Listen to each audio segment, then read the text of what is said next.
सकते। इस समय हथियार बड़े, देखिए पहले शुरुआत में हथियार बड़े थे, धीरे धीरे हथियार छोटे आ गए। देखिए जैसे जैसे मानव आगे जाएगा ना, हथियार छोटे आते हैं। आपको जानकर ताज्जुब होगा कि पूरी दुनिया को तबाह कर दिया कोरोना वायरस, कर दिया। हर मतलब एक नई पीढ़ी की शुरुआत कर लीजिए। जिस तरह से पूरा पाषाण काल के बाद क्या आया था, मध्य पाषाण, नवपाषाण, ताम्रपाषाण, उसी तरह कोरोना के बाद भी एक नए युग की शुरुआत हुई। बहुत कुछ हम लोग को कोरोना ने सिखा दिया। और सबसे पहले तो ये सिखाया, दो चीज तो जबरदस्त सिखाया कि प्रकृति से के साथ खिलवाड़ करोगे ना तो तांडव मचा देगा।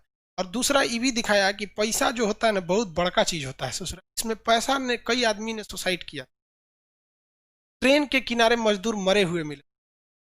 हाँ, ये सिखाया कि भाई सोच सकते हैं कि जो बड़े बड़े कारखाने में काम करने वाले लोग थे, लोग उन लोग को भी समझ में आ गया कि जितना मेहनत उस कारखाने में करते हैं उतना साइंटिफिक ढंग से खेती करिएगा तो कभी जाने की जरूरत नहीं पड़ेगी। पैदल चल के कौन कोई अपने घर चलाए। एक तो लड़की तो पिताजी को लेके चले, समझ आ गई ना, लड़की ले ही सकती है, लड़का तो उतार देगा, ले ना तू ही चलावा। लड़की सब गार्जियन का ज्यादा ध्यान रखती है सर, बस नैहर में। लेकिन कभी आप कल्पना कर सकते हैं कि ससुर को बैठा के लाएगी, वही लड़की को कह दीजिएगा जो लेके आए। नहीं, लेकिन भाई सम्मान करना चाहिए सबका भी, लेकिन उसकी हिम्मत को सलाम भाई, उतनी दूर से लड़की लेके चले। कोरोना ने सिखा दिया। इस कोरोना को, दुनिया में जितनी भी कोरोना फैला है उसको आप अगर एक जगह इकट्ठा करिएगा तो जानते हैं कितना होगा? 1 चम्मच। पूरी दुनिया में जितना कोरोना वायरस है, पूरी दुनिया में, हम इंडिया की बात नहीं कर रहे, पूरी दुनिया के कोरोना, उसको एक जगह इकट्ठा करके उठाइएगा तो बस 1 चम्मच, बस। करे बस। अरे भैया एक खांची रहता तो क्या होता? अभी 1 चम्मच में ही तांडव मचाया है। एक खांची रहता तो क्या हो जाता? बहुत कुछ होता। तो जैसे जैसे आदमी आगे जाता है ना, हथियार उसके छोटे होते जाते हैं। और कहीं ना कहीं ससुरा हथियार है ये, क्योंकि कोरोना के पीरियड में हम हॉलीवुड मूवी, जो अंग्रेजों की मूवी होती है, लगभग 60 से 70 मूवी देखें, और वो केवल इनसाइड मूवी होती है, मतलब मेन चीजों को आपको समझा दिया जाता है 15 मिनट में, समझे? क्रैश कोर्स, मूवी का भी वो क्रैश कोर्स आता है। तो 70 को मूवी देखे जिसमें केवल यही था कि कभी किसी लेबोरेटरी से वायरस फैल जा रहा था तो कोई जोम्बी बन जा रहा था, कभी चमगादड़ बन रहा था, कभी कोई, ये देखिए आप उसमें उसी ससुरा का ये नया चालू कर दिया। तो जैसे जैसे आगे जाता है युग, वो चीज क्या होती जाती है? छोटी होने लगती है। तो मध्य पाषाण काल में हथियार कैसे हो गए थे? छोटे हो गए थे। अंतिम काम मतलब जलाने दफनाने का काम किया। अंत्येष्टि कार्यक्रम मानव ने किस काल में चालू किया था? किसमें? लेकिन जब भी कोई चीज चालू होती है तो उस वक्त वो अचानक बहुत बड़ी नहीं हो जाती, धीरे धीरे बड़ी होती है कि नहीं? जैसे कोरोना चालू हुआ था तो चाइना में चालू हुआ था, यही जनवरी का महीना था, यही क्लास का स्टेज था, हम लोग यहाँ मजाक बना रहे थे, यही सचरा कोरोना भारत में तो अबे नहीं करेगा। यही क्लासरूम था जहां पे हम लोग टेस्ट की डिस्कशन में कोरोना का जब क्वेश्चन आया था कि कोरोना की शुरुआत कहाँ हुई, तो वुहान शहर से। हम कहे चाइना वाले कुछ खा जाता है, सही में उस साला कुछ खा जाता था।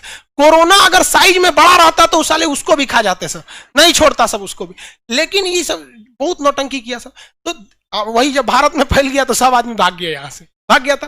तो धीरे धीरे जब किसी चीज की शुरुआत होती है तो वो आगे जाके समय दर समय वो धीरे धीरे बढ़ते जाता है, बढ़ जाता है वहां पे। तो जब मानव ने मध्य पाषाण काल में अंत्योष्टि कार्यक्रम चालू किया था, यानी अपने मतलब पूर्वजों को दफनाना चालू किया था, तो वह अब आप कल्पना कीजिए कि बहुत बड़े मात्रा में लाश, बहुत बड़े मात्रा में लाश वो मध्य पाषाण काल में मिलेगा या नव पाषाण में मिलेगा? कल्पना कीजिए जरा। हाँ, नव पाषाण, क्योंकि तो भैया मध्य पाषाण में तो शुरू हो रहा है। हाँ, देखिए मध्य पाषाण में तो अंत्योष्टि कार्यक्रम शुरू हो रहा है, लेकिन ज्यादातर ढेर कहां मिलना चाहिए? नव पाषाण काल। जब ये चीज शुरुआत होती है थोड़ी हो जाता। हम ही कोचिंग पढ़ाना चालू किए थे तो उस समय 4 गो लड़का था, सब 4 ठो लड़का से चालू किया था। अब सबसे बड़ा हो गया, आप लोग की दया दृष्टि, आप लोग जैसा रहे लोग, आप हम लोग का तो ब्रांड एम्बेसडर आप ही लोग हैं। एक तो लड़का कहीं बैठा था, कल मैसेज किया था, सर एक कोई हमसे पूछा, बात चल रही थी सार्क देश का, तो हम उसको धड़धड़ा के सुना दिए, तो तुरंत कह रहा तू खान सर का विद्यार्थी होगा। तो एक बैच अचानक तो हो नहीं सकता। तो मानव ने अंत्योष्टि कार्यक्रम चालू कहां किया था? मध्य पाषाण में। कहां चालू किया? मध्य पाषाण। लेकिन मानव के अवशेष में सबसे ज्यादा जो हड्डियां, जो लाशों का ढेर मिला है, वो कहां मिला है? नव पाषाण। और वो हड्डी जो थी इतना न ज्यादा लाश को एक जगह दफना दिया गया था कि धीरे धीरे वो पत्थर के समान हो गई थी। तो जिसके बहुत ज्यादा मात्रा में वो क्या हो गया था, पत्थर एक जगह जैसे हो गए थे। तो यहाँ विशाल सौ, विशाल मतलब क्या होता है, बड़ा, सौ मतलब क्या होता है, लाश। विशाल सौ का ढेर कहां मिला है, नौपाषाण काल में। कहां मिला है, नौपाषाण काल में। किसी को कोई दिक्कत नहीं ना, आगे बढ़ जाए। लाइव वाले लोग कोई दिक्कत नहीं, एप्लीकेशन वाले वेरी गुड, नौपाषाण एप्लीकेशन वाले कोई प्रॉब्लम नहीं सर, ठीक है।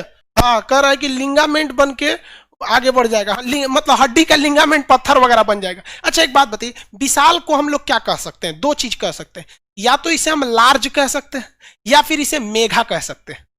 जब कोई चीज केवल एक डायरेक्शन में ज्यादा होता है ना तो उसे लार्ज कहा जाता है, चारों ओर से बढ़ जाए तो उसे क्या कहते हैं, मेघा। क्वेश्चन आया था कि मेघालिथ क्या था, मेघालिथ, मेघालिथ का संबंध किस कालखंड से है। तो मेघालिथ क्या था पहले समझिए, विशाल सौ के ढेर मिले थे, इसे क्या कहा गया, मेघालिथ। क्या कहा गया, मेघालिथ। सब मिट गया, मेघालिथ, मेघालिथ, मेघालिथ।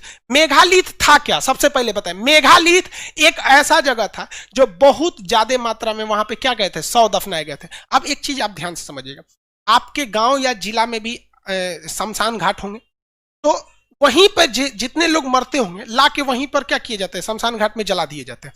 मुसलमान लोग में क्या किए जाते हैं, कब्र में मतलब दफना दिए जाते हैं। तो अब मान के चलिए जो बहुत बड़ा शहर होगा उसका तो कब्रगाह भी बहुत बड़ा होगा, जनसंख्या ज्यादा होगी तो कब्रगाह भी वहां का क्या होगा, ज्यादा होगा। तो धीरे धीरे धीरे धीरे आज ना लोग मोहल्ला बाई मोहल्ला कब्र बना लगे हैं। क्रिश्चियन लोग का तो पास जमीन उमीन बहुत ज्यादा होता है, तो वो लोग तो अपने घरों में भी क्या कर देते हैं, लाश को दफना देते हैं। वो लोग क्रिश्चियन लोग बड़ी साफ सफाई से रहते हैं, मतलब उन लोग का अंतिम संस्कार भी ना एकदम डिसिप्लिन में होता है।